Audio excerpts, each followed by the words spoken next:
Alors, pour ce soir, si Ata Dishmaya, ensemble, on va répondre encore une fois à 3 questions. C'est pas que j'aime bien le chiffre 3. J'aime tous les chiffres. Mais 3 par 3. Alors, première question, vous savez qu'il y a un enseignement connu du Tana des Be'eliaou. Tana des Be'eliaou, il dit comme ça, je le cite ici, il est marqué dans la Gemara, dans Masechet Avodah Zara, Daftet Amud Aleph, Sheshet Alafim Shana Ve'olam. Le monde, il est créé pour 6000 années. Et il est divisé en 3 parties. Shne Alafim Tohu. Les 2000 premières années, c'est le néant. On parle de néant spirituel, bien sûr. Shne Alafim, les 2000, ça veut dire 3 et 4, Torah. Et Shne Alafim, et les 2 dernières 2000 années, Yemot HaMashiach. C'est les années du Mashiach. Be'avonotenu Sherabu. Mais à cause de nos fautes qui se sont multipliées, Yatsu Mehen Mashe Yatsu Mehen. Déjà, parmi les 2000 dernières années, elles sont déjà passées et le Mashiach n'est pas encore là. Alors la question, elle est, Rabotai, une question que je me suis posée pendant des années et que, Baruch Hashem, la réponse, elle est claire. Donc, pour l'instant, ça va, ce que j'ai dit, c'est clair. Il y a 6000 ans pour lequel le monde a été créé. Rashi, comme ça, il dit, Sheshet Alafim Shanim, le monde, il a été créé pour 6000 ans, Nigzar ala olam leitkayem. Il y a un décret sur le monde qui doit exister pendant 6000 ans. Keminyan Yeme Ashavua, comme le nombre des jours de la semaine. Ou Beyom Hashvi'i, et le 7e jour, Shabbat. Ou Beshivat Alafim Noach Laolam. Et donc le 7e millénaire, repos pour le monde. Quand on dit repos ici, c'est dans le sens de repos, il n'y a plus de mal, c'est fini, il n'y a plus de ra, il n'y a plus d'etzera. Okay. Donc, Shne Alafim Tohu, Shne Alafim Torah, Shne Alafim Yemot HaMashiach. 2000 ans de néant, 2000 ans de Torah et 2000 ans de Yemot HaMashiach. La première question que je pose ce soir, c'est lorsqu'on dit que les 2000 premières années, c'était Tohu. Ah, Mabidou, qu'est-ce que ça veut dire 2000 ans de néant spirituel? Qu'est-ce que ça veut dire? Est-ce que c'est Kipshuto? Est-ce que c'est dans le sens Kipshuto? Simple? Puisqu'il y a marqué les 2000 années qui suivent, c'est Torah. Est-ce que ça veut dire, ma question elle est là, est-ce que ça veut dire que les 2000 premières années, il n'y avait aucune Torah? Kipshuto? Comment on entend? Oh. C'est parce qu'il n'y avait pas la Torah donnée à Arsinaï. Allez, je vous rappelle ce qu'on a dit la semaine dernière, hein, c'est que qu'est-ce qui fait vivre tous les mondes depuis la création du monde? C'est la Torah. Donc si c'est la Torah qui fait vivre tous les mondes, comment c'est possible que les 2000 premières années avant le don de la Torah, le monde pouvait exister? Comment le monde a pu exister sans Torah? Comment les 2000 premières années ont pu exister sans Torah? Binyamin?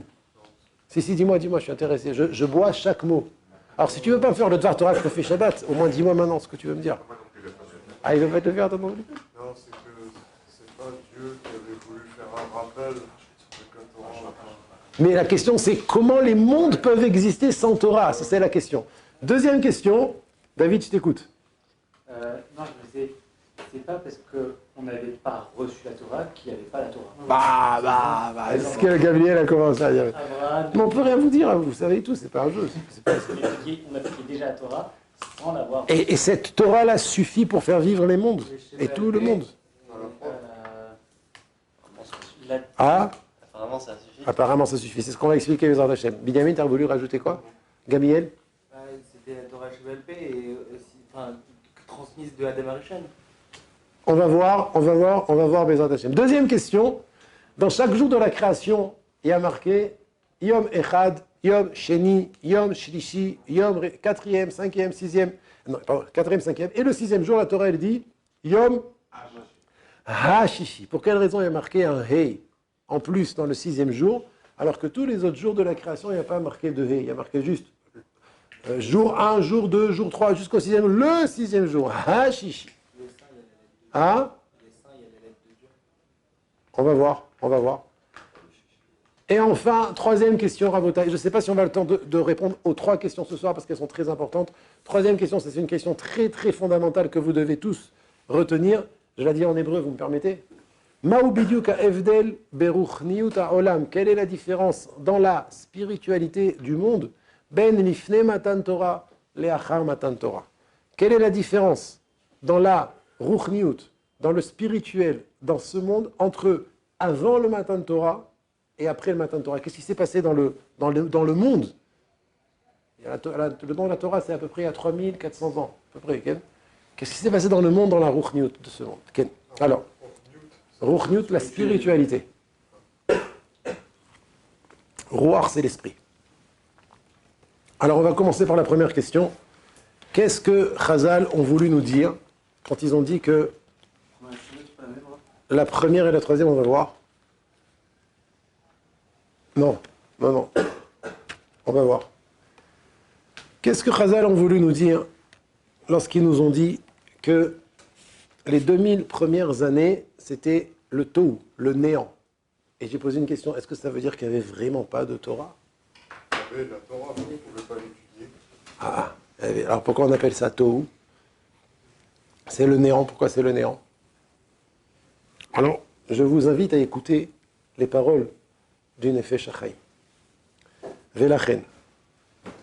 Par conséquent, Me'et Abriya, depuis la création, She'aita à Torah Gnuza, que la Torah était cachée, Gniza, cachée, Adaïn encore, Bimkor Shorsha Elyon, à sa source suprême, Mikol Aolamot Elyonim, au-dessus de tous les mondes, même les mondes, les Olamot Elyonim, Merachok levad ira. Ce n'est que de loin qu'elle éclairait les chol olamot à tous les mondes. Ça veut dire depuis les mondes spirituels les plus élevés jusqu'à notre monde, les achayotam pour les faire vivre, ou les kaimam et pour les faire exister.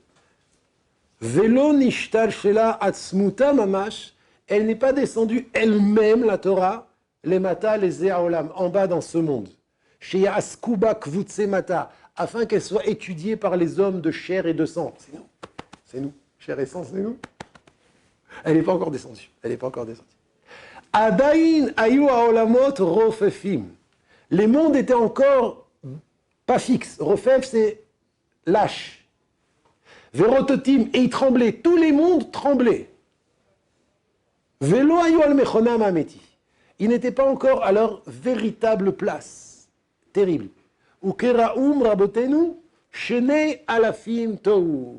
Et c'est les années que nos sages ont appelées 2000 ans de néant. Ça veut dire, qu'est-ce qu'il dit ici le Nefesh HaChaim? Je réponds à la première question. Qu'est-ce que ça veut dire les 2000 premières années que c'était tohu? Mais comment le monde existait? On a dit que les mondes ne peuvent pas exister sans la Torah. Il dit le Nefesh HaChaim, je vais t'expliquer.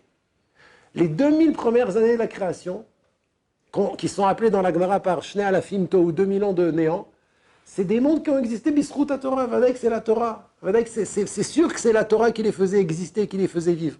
Seulement, la Torah, elle était encore Bimkor Shorsha Ha'elyon, elle était encore cachée au-dessus de tous les mondes, elle n'était pas descendue dans ce monde.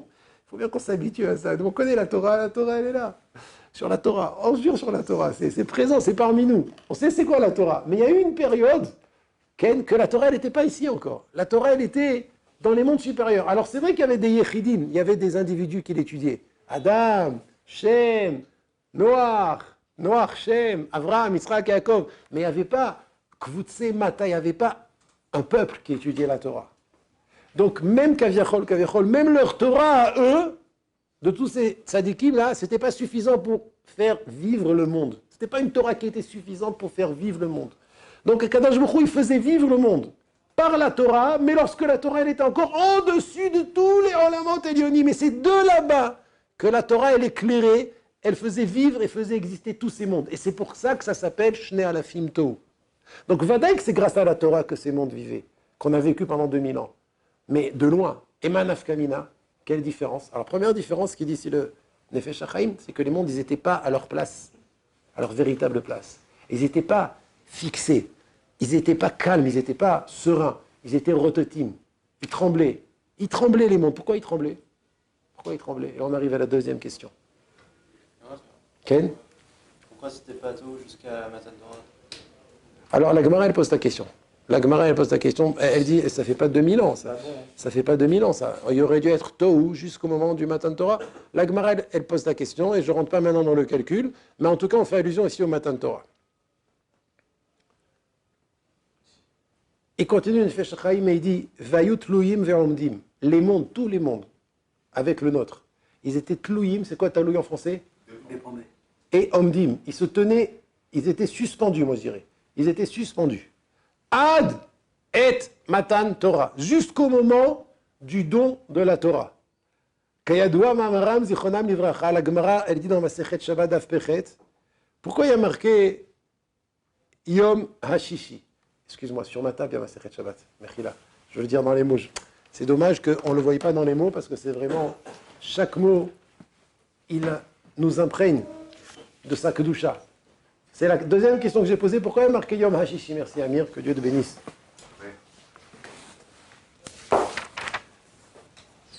Elle dit la Gemara, Resh Lakish, Ken, il pose la question. Maïdirti vayerev vayiboker Yom Hashishi.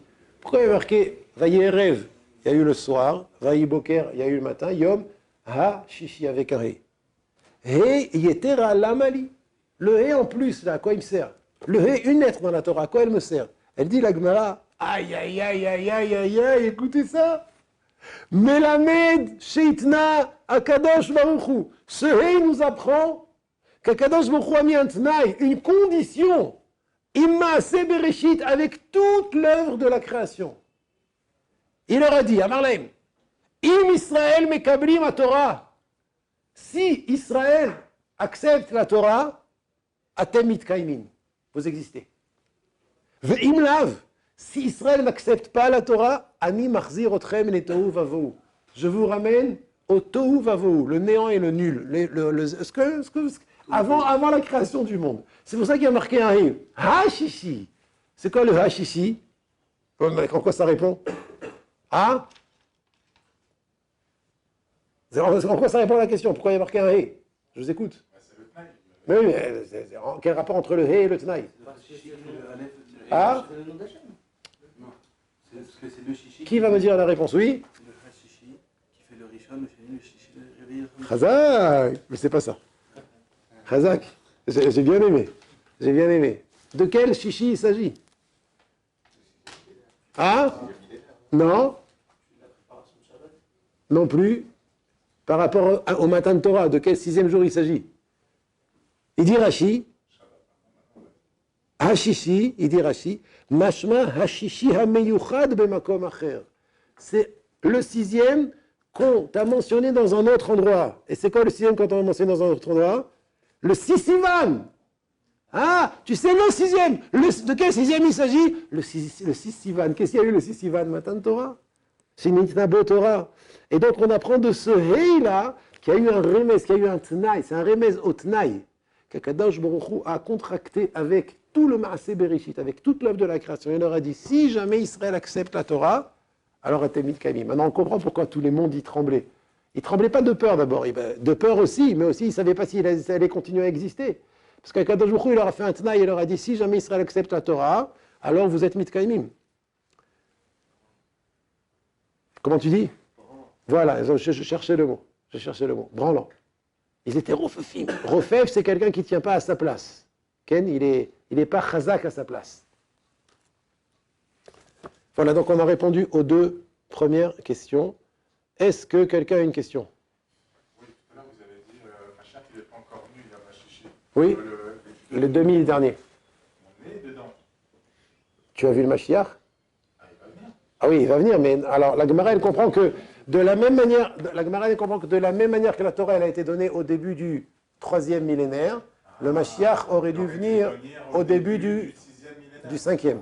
Ouais, 5e millénaire, parce que c'est les deux derniers.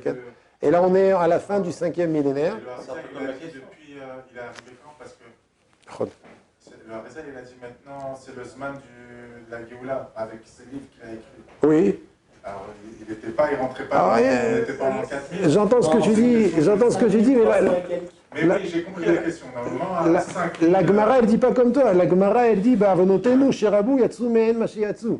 À cause de nombreuses fautes, le temps est déjà passé de plusieurs années et on attend toujours le Mashiach. Et du Chafetz Chaim aussi, machma que on n'est pas encore dans Yemot HaMashiach. Enfin, on est dans Yemot HaMashiach, mais c'est pas encore dévoilé, quoi.